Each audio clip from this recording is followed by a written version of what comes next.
All right, open trucks at Vegas. This is going to be a free setup. So if you go to Maconi's site, linked in the description, you will see that there's a download page where you can download this truck's qualifying and race setup for free. So now with that out of the way, we are going to do the slow. Well, you can do the slow get off like super speedway cheese. I found that doesn't really matter. I'm just gonna go. It's gonna be a full throttle lap. It's pretty trivial. You just want to enter the corners early. It's gonna be run up for a second lap. You can probably get marginal speed like you would at a super speedway by not getting up to speed quite as quickly, but I don't think it matters really. If it does, it's by like 100th, 200ths, something like that. So we're going to approach this the same way that we would approach super speedway qualifying. This nighttime Vegas is super reminiscent of super speedway qualifying.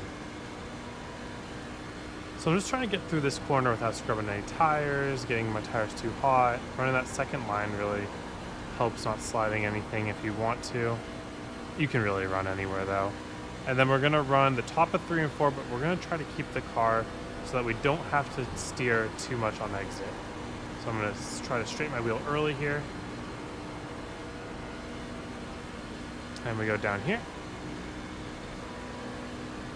All the way down. Kind of stay towards the bottom.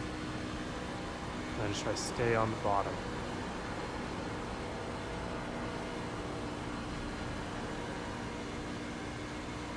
I just let the car come up when it wants to, but we don't have to take this wide arc. We can really enter pretty low.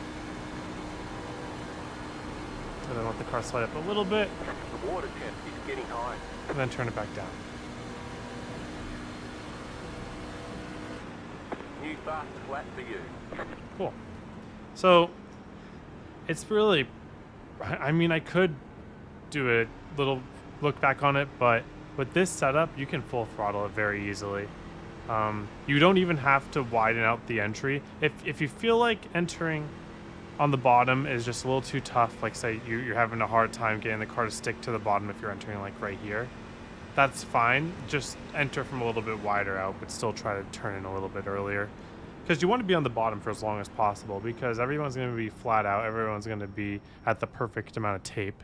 So what it basically comes down to is how long can you stay on the bottom, just like a super speedway race.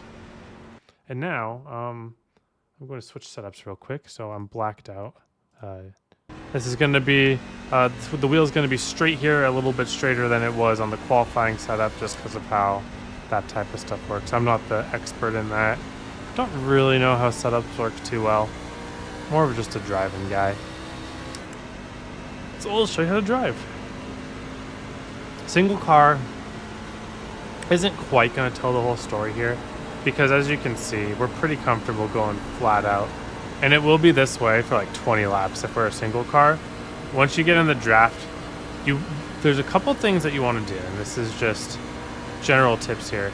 You want to maybe lift a little bit and turn early if you know that somebody's going to be chopping off your nose in the corner, because you don't want that nose to be dumped on your air and have you not be ready for it, because then that could get you really tight. The top you'll see here just doesn't work. Look how much time we lose by going top, even if we're full throttle. And we don't get hardly any speed off the top. So it's going to be basically draft pack based. If there's a run up top, then you can go up top, but the preferred groove is just going to be bottom. Car's a little bit looser on this setup, so you don't want to really hang out the right rear. You just want it to be rotating where you're not using too much steering wheel. But as you can see, it's pretty much full throttle. I wouldn't even really consider lifting here until 10 laps in, because when we're going at a pace and the corners this type of way, where turning into the corner, really, if we do it early enough like this, it's not really even burning extra tire than if we were lifting. I'll show you what can burn your tires though if you're not careful.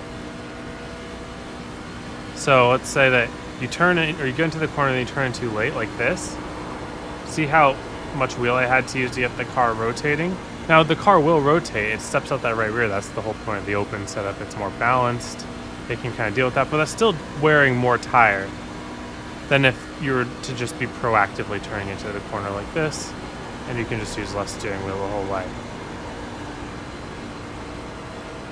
And I just tend to let the force feedback take my wheel back to the center at this type of racing.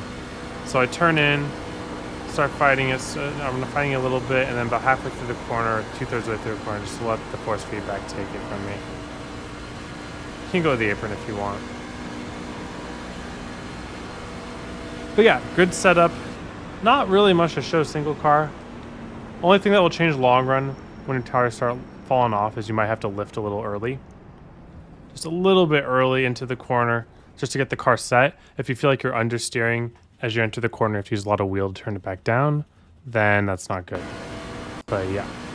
Other than that, thank you all for watching. Hope you have a wonderful day. Hope to see you all on the track.